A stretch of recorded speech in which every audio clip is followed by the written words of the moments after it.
एक दिन अचानक मेरी पत्नी मुझसे बोली, सुनो, अगर मैं तुम्हें किसी और के साथ डिनर और फिल्म के लिए बाहर जाने को कहूँ तो तुम क्या कहोगे? मैं बोला, मैं कहूँगा कि अब तुम्हें मुझसे प्यार नहीं करती।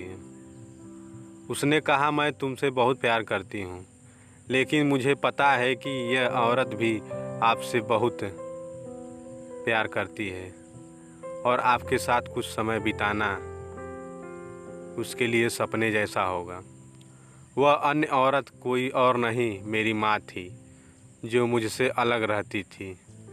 मेरा ऑफिस मेरे घर से दूर था, इसलिए मैं अपने ऑफिस के करीब रहता था, जबकि मेरी पत्नी और बेटा वहाँ नहीं आना चाहते थे। मैं अपने माता पिता से दूर रहकर भी उनके सुख सुविधा का पूरा इंतजाम कर चुका था, लेकिन व्यस्तता के कारण उनसे मिलने कभी कभी ही जा पाता था। उन दिनों मेरे पिताजी अपनी बहन से मिलने गए थे। मैंने माँ को फ़ोन कर उन्हें अपने साथ रखकर खाने और एक फिल्म के लिए बाहर चलने के लिए कहा। तुम ठीक तो हो ना? तुम दोनों के बीच कोई परेशानी तो नहीं? माँ ने पूछा। उनके लिए मेरा इस किस्म का फ़ोन मेरा किसी परेशानी का संकेत था। नहीं, कोई परेशानी नहीं है, बस मैंने सोचा कि आपके साथ बाहर जाना एक सुखद एहसास होगा। मैंने जवाब दिया और कहा, बस हम दोनों ही चलेंगे। उन्होंने इस बारे में एक पल के लिए सोचा और फिर कहा, ठीक है। घर पहुंचा तो मैंने देखा कि वह दरवाजे पर मेरा इंतजार कर रही थी। वह एक सुंदर पोशाक पहने हुई थी और उनका चेहरा एक अलग सी खुशी में चमक रहा था। कार में बैठते ही माँ ने कहा, मैंने अपने दोस्तों को बताया कि मैं अपने बेटे के साथ बाहर खाना खाने जा रही हूँ। वे काफ़ी प्रभावित थे और तुम्हारे पिताजी को फ़ोन करके बता दिया है। वह भी यह सुनकर बहुत खुश हुए।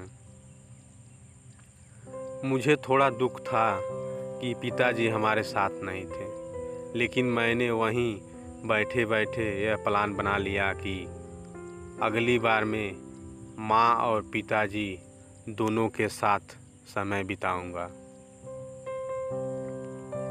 हम लोग माँ की पसंदीदा रेस्टोरेंट में गए।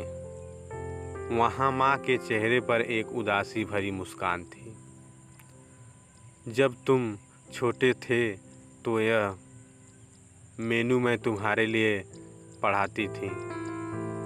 उन्होंने कहा, माँ, इस समय मैं इसे आपके लिए पढ़ना चाहता हूँ। मैंने जवाब दिया। खाने के दौरान हमारी एक दूसरे के जीवन की हाल की घटनाओं पर चर्चा होने लगी। हमने आपसे इतनी ज़्यादा बात की कि पिक्चर का समय कब निकल गया हमें पता ही नहीं चला। बाद में वापस घर लौटते समय माँ ने कहा, अगर अगली बार मैं बिल का पेमेंट करने दूँ तो मेरे साथ दोबारा डिनर के लिए आना चाहिए। मैंने कहा, माँ, जब आप चाहो। और बिल पेमेंट कौन करता है? इससे क्या फ़र्क पड़ता है? माँ ने कहा, फ़र्क पड़ता है, और अगली बार तुम पेमेंट मत करना। घर पहुंचा तो देखा कि तब तक पिताजी भी घर लौट आए थे। मुझे पिताजी से मिलकर बहुत अच्छा लगा। घर पहुंचने पर पत्नी ने पूछा, कैसी रही आपकी डिनर डेट? बहुत बढ़िया, जैसा सोचा था उससे कहीं ज़्यादा बढ़िया।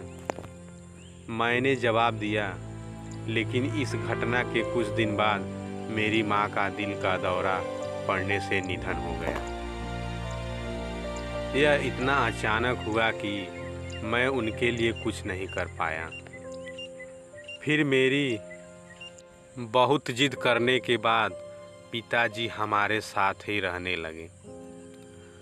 कुछ दिनों बाद पिताजी ने मुझे एक लिफाफा दिया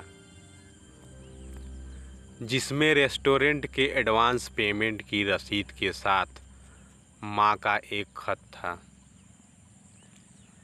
जिसमें माँ ने लिखा था, मेरे बेटे, मुझे पता नहीं कि मैं तुम्हारे साथ दोबारा डिनर पर जा पाऊंगी या नहीं, इसलिए मैंने 2 लोगों के खाने के अनुमानित बिल का एडवांस पेमेंट कर दिया है। अगर मैं नहीं जा पाऊँ तो तुम अपनी पत्नी के साथ भोजन करने ज़रूर जाना।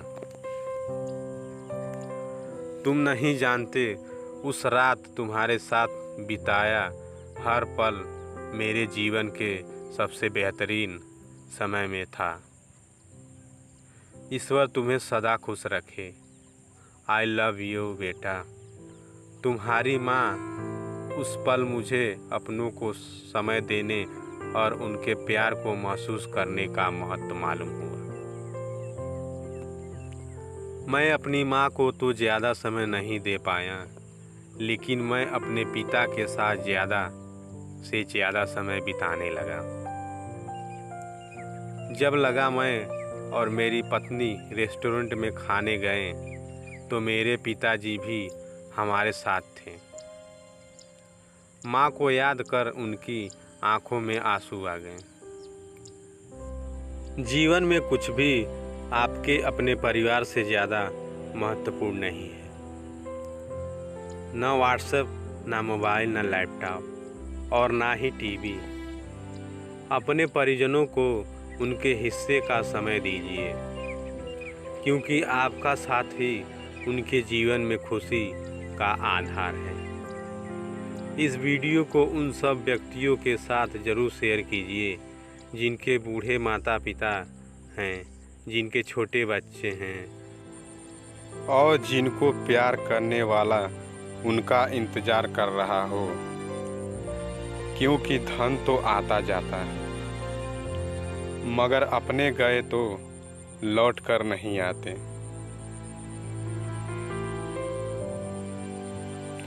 दोस्तों, यह कहानी आपको अच्छा लगा हो तो वीडियो को लाइक ज़रूर करें और चैनल को सब्सक्राइब ज़रूर। जय हिंद।